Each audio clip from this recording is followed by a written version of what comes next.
Hey everyone. So day 14 of my 30-day ideas challenge. So almost at the halfway point. And here we are, Friday afternoon. It's almost 6 o'clock. I thought I'd better jump on. We've got our date night tonight. But as I said, I'm committed to doing this challenge, and I wanted to share with you a practice that I implemented on a daily basis that has been a game changer for me.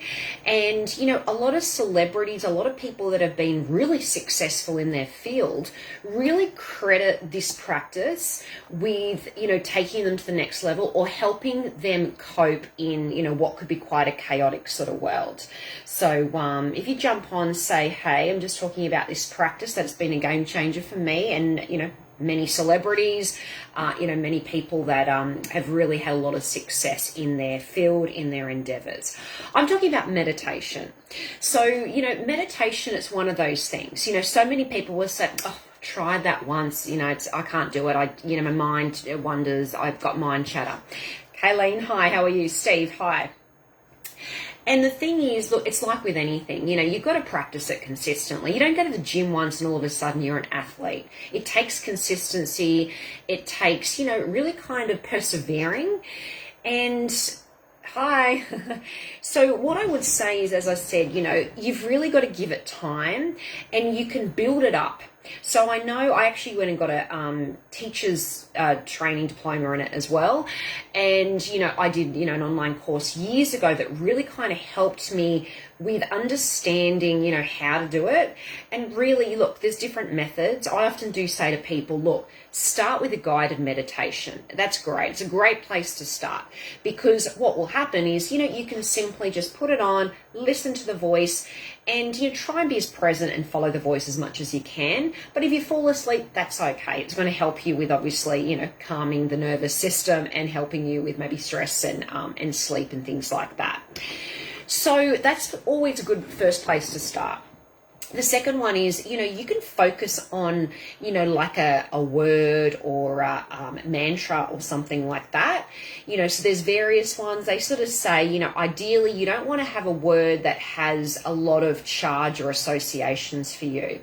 Because, you know, if it's a word like, say, love, as much as, you know, we love, there can be a lot of wounding around that, and you might start, when you're sort of, you know, chanting and almost just meditating on love, mine might start going in all sorts of directions. So you usually do, you know, like a really kind of, you know, you use a word as a vehicle to place your attention on, but it'd be something that is more neutral, and that's where people might choose like El Shaddai, or, you know, something like that, where it's just a word that you can place your attention on. There's usually neutrality there. It usually doesn't have a charge. It usually doesn't elicit a lot of, you know, emotions or memories or things like that. And then, of course, you can move on to just being almost calm and still, and being that, you know, objective observer of your thoughts, in terms of detaching from it, you know, focusing on your breath, things like that. So they're kind of different methods that you can use when meditating.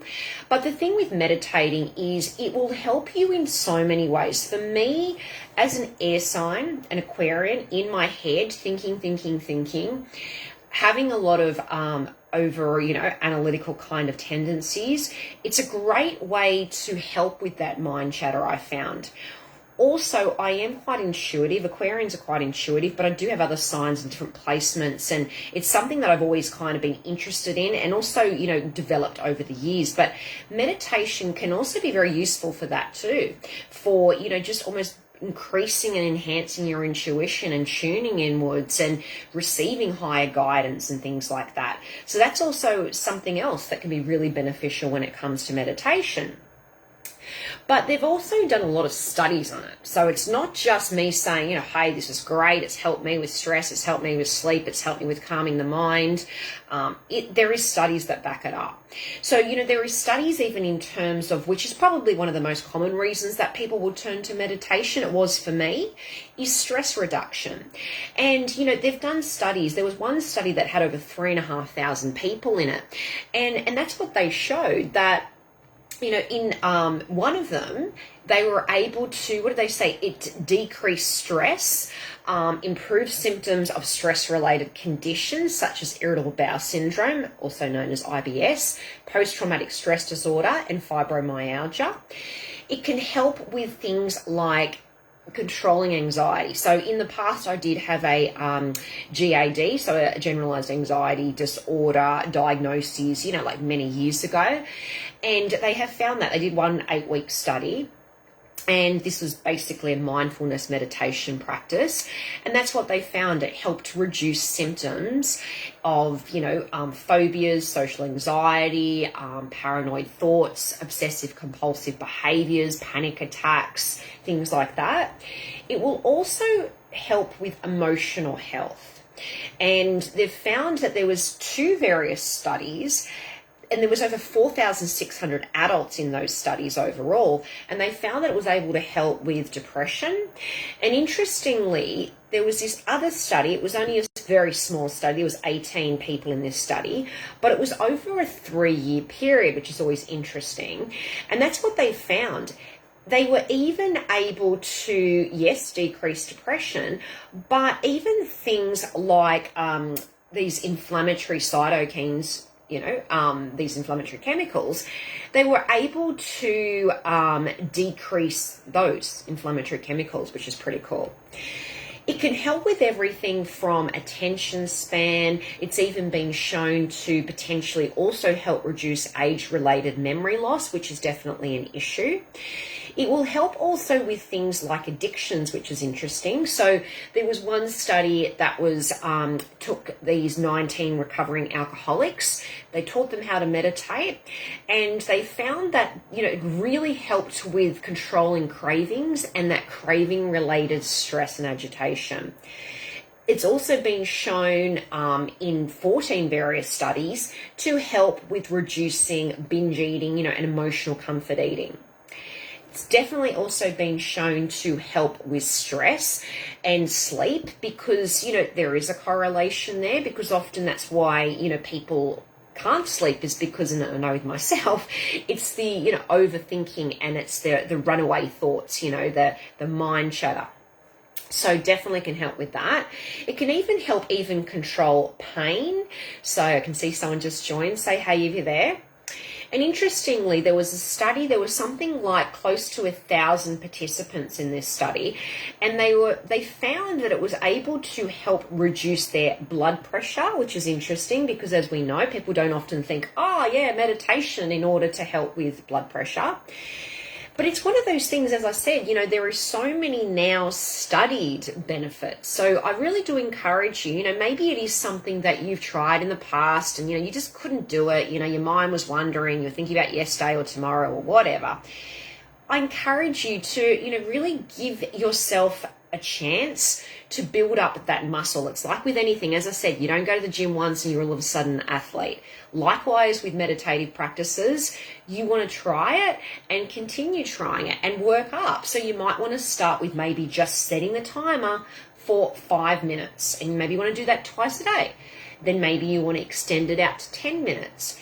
I know for me, when I tended to, Gemma, hi, when I tended to, go for half an hour or longer, it's like you really start to feel your body go into that calming state. It starts to go quiet. It starts to go more still. You start to become more present. And if you're familiar with, people like Joe Dispenza, he's amazing.